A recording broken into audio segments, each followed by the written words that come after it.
Sin embargo, quiero que lleguemos a un punto que diría uno neurálgico, porque el tema de sana crítica puede llegar a ser quizá una de las complejidades más grandes del tema de casación. Quisiera que de pronto nos contara cómo se vive esto, qué retos representa el tema de la sana crítica para los magistrados que toman decisiones en torno a este concepto y también para los casacionistas que presentan obviamente la demanda.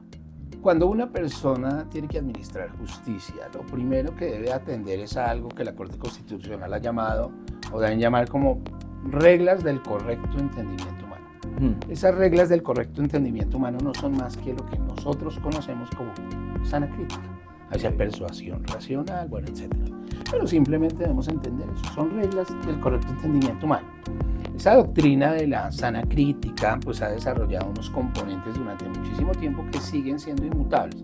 Y entonces tenemos, por ejemplo, cuando un juez va a tomar la decisión, está obligado simplemente a dos cosas, y ya lo decía. Oiga, debe apreciar la prueba en conjunto y aplicar las reglas de la sana crítica. ¿Pero qué son esas reglas de la sana crítica? Claro. Aparte de lo que decimos reglas del correcto entendimiento humano. Y generalmente, por ejemplo, en los manuales, aterrizamos a los componentes de la sana crítica. Sí. ¿Y cuáles son esos componentes de la sana crítica? Entonces tenemos acá los principios de la lógica, tenemos las leyes de la ciencia, de cualquier ciencia que sea necesaria para resolver el caso, y finalmente las máximas de la experiencia. Esas máximas de la experiencia es lo que tiene mayor complejidad. ¿Y por qué? Bueno, los principios de la lógica, ustedes conocen muy bien. ¿Están estipulados? Están en un... Yo si necesitara, por ejemplo, ahondar en el conocimiento de los principios de la lógica formal aristotélica o material, en los primeros principios de identidad, principio lógico de no contradicción, principio de bivalencia, del tercero excluido o tercero excluso, o de la lógica material, principio lógico de razón suficiente. Pues yo voy aquí a una librería, puedo ir ahí, busco un libro. Regáleme un libro de lógica. Y eso es muy sencillo porque me lo entregan y ahí está. Claro. Lógica formal o lógica material.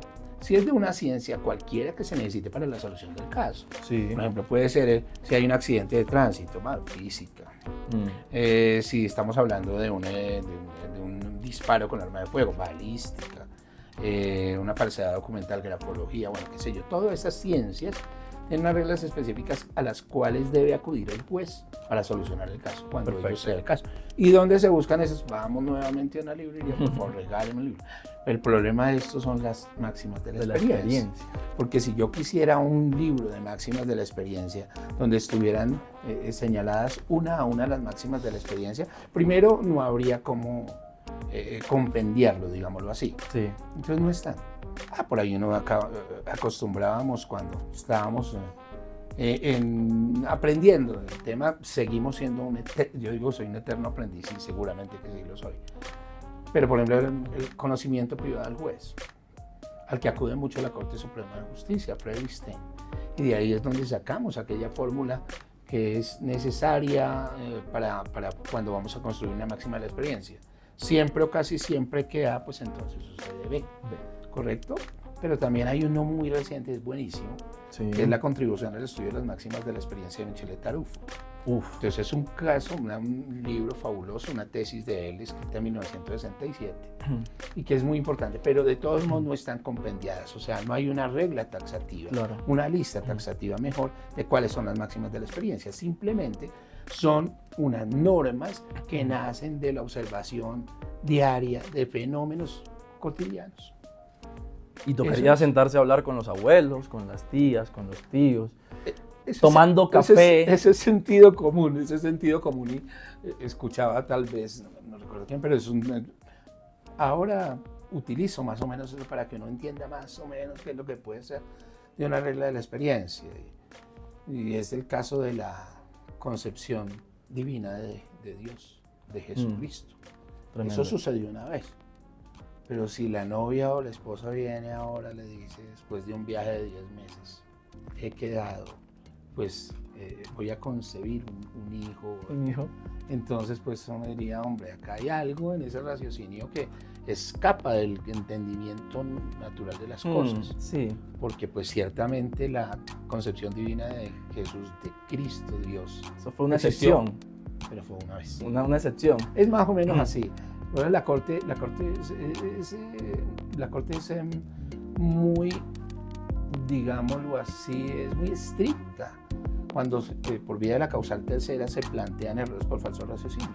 O sea, podríamos decir que una máxima de la experiencia juvenil podría ser siempre que el muchacho o la muchacha se va de vacaciones y la pareja no le contesta el teléfono, puede haber un cacho, ¿cierto? Pues la experiencia está hablando. Esa es una máxima de la experiencia, ¿no? Podría ser, pero sería siempre o casi siempre que... O sea, siempre o casi siempre que usted sale, que su esposo o su novio sale de casa y no contesta el teléfono, créame que no fue porque se le descargó. Ok. Máxima de la experiencia sentada por el señor No, procurador. señor, no, el que la es Lucho.